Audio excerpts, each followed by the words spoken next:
We had on our Nikes, our Jordans, and took a picture. So then I posted it on my LinkedIn.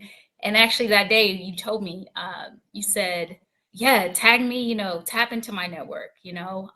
So I did. I posted it, tagged you. That day, I got a message from someone on LinkedIn. Said, hey, I like your kicks. I saw the picture you posted with Eric Coffie. And, when I saw her, she had a contract, she was the prime. Your time is now. Don't delay. Don't sleep on yourself. Do it. Listen to that voice inside of you. Stop saying no. Say yes to yourself. Jade, how are you today? Hey, Eric, I'm doing great. How are Um, you? I'm doing well. Thank you so much. For those of the people out here who don't know you, can you tell us who you are? Sure. I'm Jade Simon. I am the owner, founder, CEO of SimCore Solutions. SimCore Solutions, we specialize in Microsoft Dynamics, Power Platform development. We're a Microsoft partner. Our focus is on helping to modernize and helping the government be more efficient and save money when it comes to their applications and systems. Nice. And so we're going to get right to it because people always want to hear about contract wins. So let's talk about a contract win that you brought up to me when we met in Orlando a few months back. Yeah, so we had dinner, sat down, we were just talking, and I brought up, a win that really struck me from, the first time I met you in Atlanta. You were at the NCMA sneaker ball. Mm, Ran up to you. Oh my goodness, Eric, you're like a celebrity to me. uh, and we had on our Nikes, our Jordans, and took a picture. It's really cool to be able to have that moment, take the picture, and I was just excited. Um, so then I posted it, of course, on my LinkedIn. And actually, that day you told me, you said, yeah, tag me, tap into my network, because you'll meet a lot of people, get a lot of, kind of comments and recognition from that. So I did. I posted it, tagged you. Boy, wow, that was a great idea. So many people and comments and just the amount of attention and following that you have were like it blew me away. And that day I got a message from someone on LinkedIn, never met before, said, hey, I like your kicks. I saw the picture you posted with Eric Coffee, and wow, uh looks great. This is what we do. And she mentioned that they do Power Platform development. And I was like, what? This is crazy. She was excited about my shoes. And that right. sparked a conversation. She was excited that she saw you. She's like, I follow Eric Coffee. And I was just like, wow. So, we kept in touch. And shortly after that, our first initial conversation, we set up a call with her CEO, just a touch base call. And I'd say a month later, they called me. They needed some Dynamics Power Platform work, and I jumped on a project with them. And it's been history ever since. We've been working together, and they've been a great teaming partner. So, man, it's just so funny from a pair of Jordans how and meeting Eric Coffee could lead to a contract. No, that's I love that story because one, I don't remember saying that to you, but you brought it up, and you're like, "Hey, you know what you told us?" And I was like, "No," but I'm pretty sure I said it because um, I was invited to that event by one of my podcast guests, and right, not knowing your business and not knowing anything about your organization, the best thing I can do for anyone is to give them access to our ecosystem. I think that's one of my greatest strengths is that I've been out here for 7 years now putting out content, and we built up this network, and so just connecting people together, right? I think that's a lot of times what we need to do for each other, and so I'm happy that was able to work out for you. And so, like you said, you've been Yes. that relationship's been happening. That's been a few years now. Yeah. Yeah. I think that Nice. was back in 2023. Like, and we've been tight ever since. The lady that reached out to me, her name's Cindy. We've been like really good friends, even. So it's amazing. That's Yeah. great. That's awesome. And we were talking recently about another project that you're working on, and you're a subcontractor. And how did you get that other project? So from that project, my story of getting into the government space, my background is a computer programmer, a developer. So I initially got into the government space through being a developer. Someone reached out to me, so I was on a project with Department of Homeland Security. Then after that, I went over to the CDC and I worked. And then from there, I realized like I really wanted to do my own thing. So I really put in the grind and the effort to grow my business from me, starting it out as a developer and really just doing the best job that I could, and being an independent contractor, doing corp to corp work. And from that, I did a really great job on a contract that I have with the Peace Corps. So I came in, I was actually key personnel on the project to win the award. And I went in with the intention of, I want to build my business. And then after a while, I'd like to, kind of hop off this project, do something else. So that's what I did. I went in, I did a great job. And uh, a little while after that, I mentioned to them like, hey, I'd like to kind of step off. They allowed me to put someone in my place. So, I was able to replace myself. And then a little while later, they asked me to bring on additional resources on that project. So that's really kind of what changed the trajectory for me for my business, doing a great job. And then being able to bring other developers on my company. And so, yeah, it was just really organic for me, just wanting to really provide great customer service to the government. And I did that. I just being me, wanting to really make people happy and do a great job. And it led to more work. Wow. Wow. Nice. Great stuff. Great stuff. Tell us, right? You mentioned a couple success stories. Have there been any stumbling blocks you've had along the way? Oh man. Whew. Wow. It's been a journey, like, I mean, honestly, I never really saw myself in the government space, period. I was never really a government type person. I really try to stay away from the government as much as possible, to be honest with you. But I found myself really attracted to it after I got my first full time role in the government space. And I saw opportunity. I saw an opportunity to be able to have something. I worked my first job in the government. I worked for a minority women-owned company. It was say, "Hey, she's doing this. Maybe I can do this. Maybe I can build my own company." It gave me a vision, and so, when I saw her and she had a contract, she was the prime. I was working for her. I was like, "Yo, I'm gonna do this." And I thought all it took was, just get your certifications. I'm about to get my 8A, I'm about to get my woman on, and I'm about to get all these contracts because they're looking for me. And I really believe that all I needed was to get my certifications. And it's been a beast and an animal ever since I thought that, really learning what it took, and I thought you could just snap your fingers and just jump into all this work. And it's definitely been a grind and a journey for me because, a lot of things have come easy for me, but this definitely has not. But it's definitely been rewarding.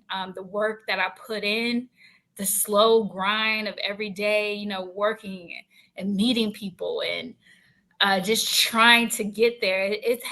Actually has paid off. I was just thinking yesterday, like, wow, like look at where I've come from, where I never thought I'd be here, basically.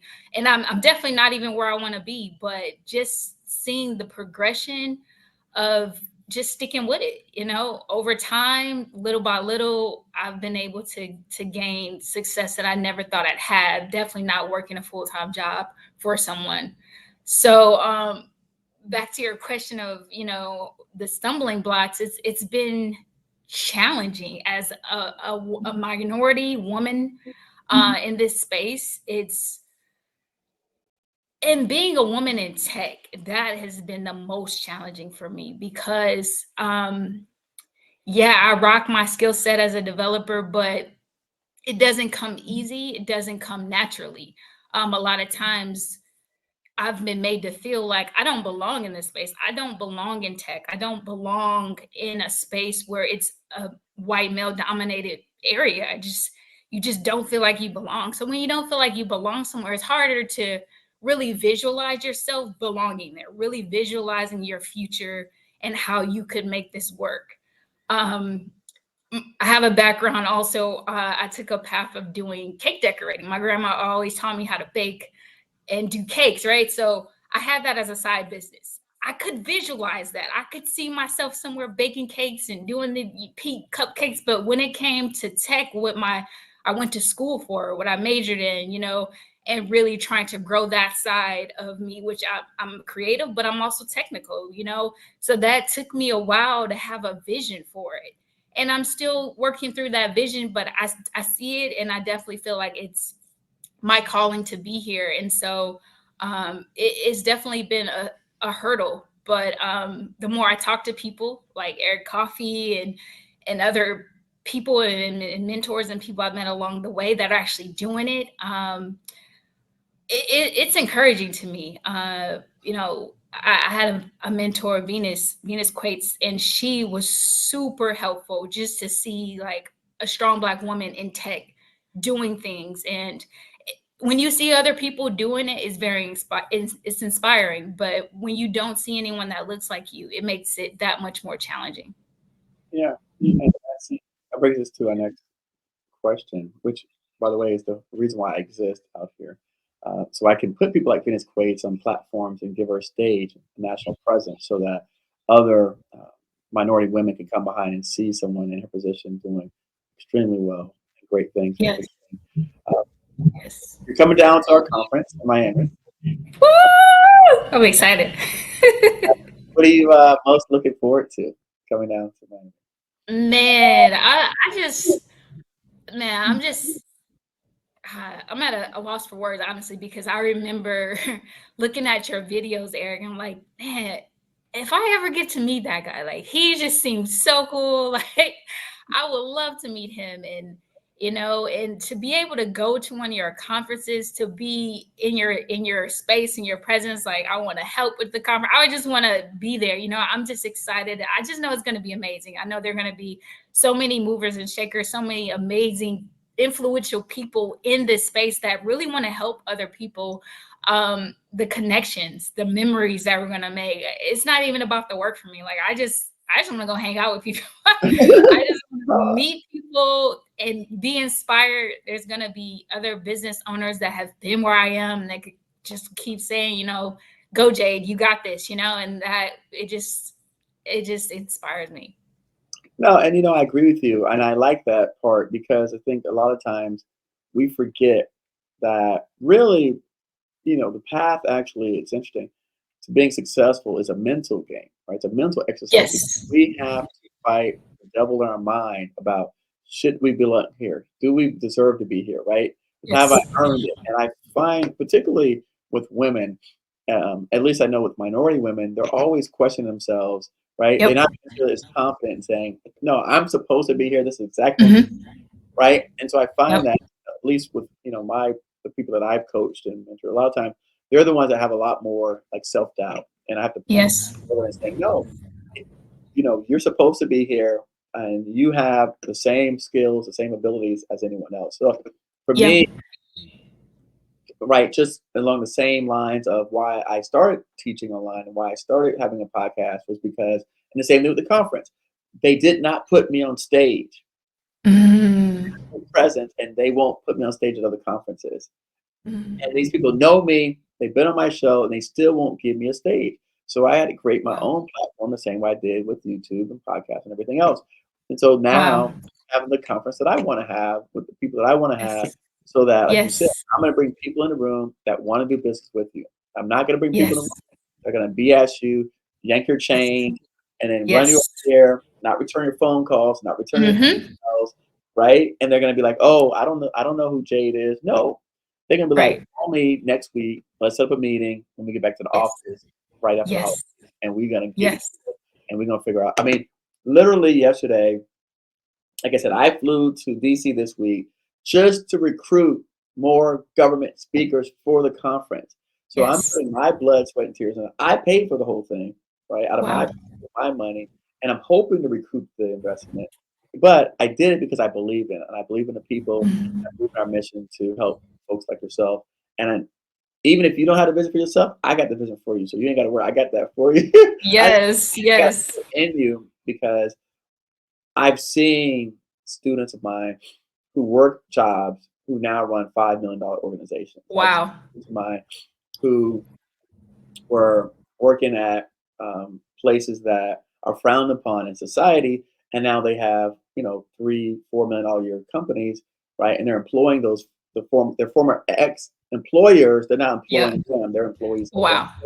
That's why I That's also tell awesome. you just be careful because the world goes around like this, and Yeah. one day you up, one day you down. So just treat people nice. But Small more of the world. point is, you're right. All of my very successful, wealthy friends are going to be there. They're going to be talking to you, giving out free game. And it just takes one conversation, right? One Yeah. mindset shift, one idea Yes. of how you Just can one turn. time. Yeah. And so for Mhm. me, that's why I want to put everybody in a room together because look, I'm tired of getting all this good information. Yeah. You Like got it all. I'm tired. Like, listen, let's pour it out to other people that who's gonna Yeah. take.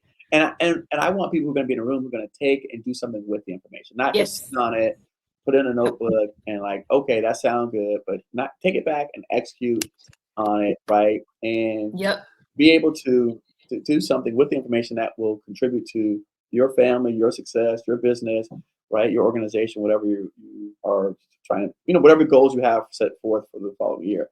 So that's Yes. why we're doing it. And we're like I said, we are creating opportunities. I know you're going to be in the boat. You're going to be in Yeah. VIP. You're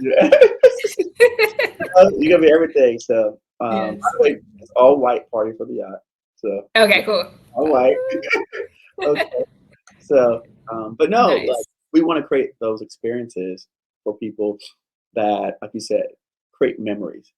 And then we go back Yes. and look and we say, just like you said, the sneaker ball, right? Okay, Yeah. we're there at sneaker ball, and next thing you know, you got a contract. You're like, hey, Yes. at your conference, and you remember that person? And what Yep. he said, Yep. guess what? This happened, and Yep. that happened, and that Yep. happened. Yep. And that's that's how magic happens. And people, right, when they don't do any activities or they don't step Mhm. out of the comfort zone or they don't take that leap of faith, then nothing happens for you. Nothing. Right? Yeah. Imagine if you had sat home on that sneaker bowl. Didn't go. Yep. What Wow. if you didn't go? Wow. Right? What if you didn't go? Then Wow. you wouldn't be having this conversation today. So No. you Oh, wouldn't that's have met crazy. me I and wouldn't have met right? you. Just think Wow. about how your life would have changed, right? Wow. Had you not gone. So no, Wow. this is great. I'm excited for you. I'm excited for your Yeah. success. And like I Yeah. said, I'm looking forward to all the great things that you've got coming up. And I can't Yes. wait and looking forward to doing stuff with you. And like I said, particularly you're in the tech space, you're working on. Yep. Tell us, but before we let people go, like what's going on with the government? Why they need what you provide?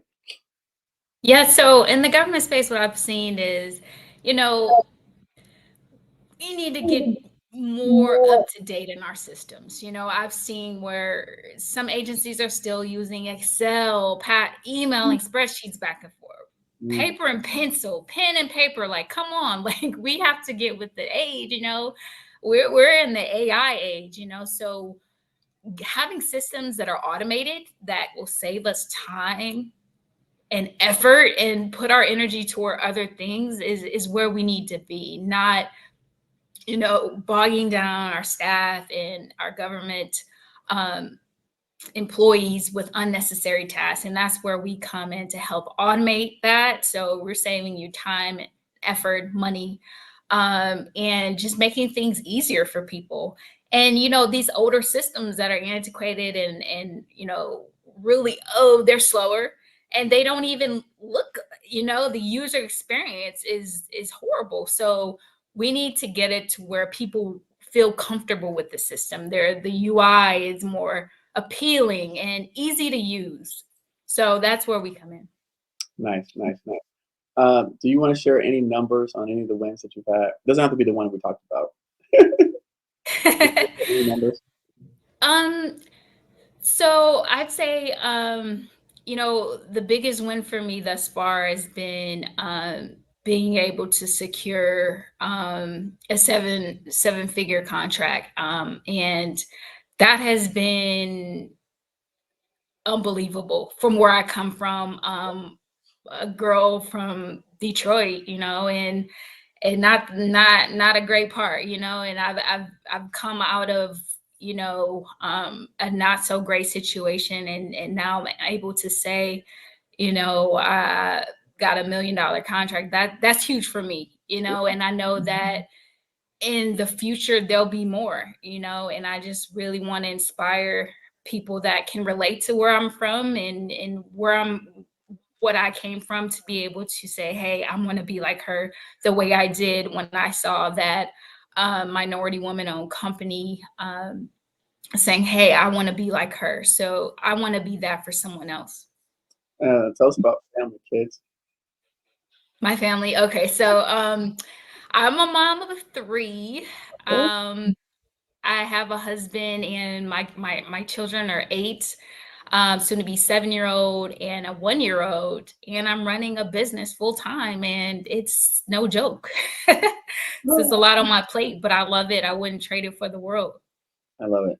All right, great stuff. And for all of the young ladies listening to you, thinking about getting the tag, or people that are thinking about going to conference, what do you want to say to them? Do it. Do it. Do it. Your time is now. Don't delay. Don't sleep on yourself. Do it. Listen to that voice inside of you. Stop saying no. Say yes to yourself. For a long time, I said no. I would. Should I go to that? Nah. Should I? Should I? Should I text Eric? Should I call? Or whatever. All these things. No, I don't do it. Nah, they don't want to hear from you. Nah, no. Stop saying no and say yes. Do it. Good stuff. Jake, thank you so much.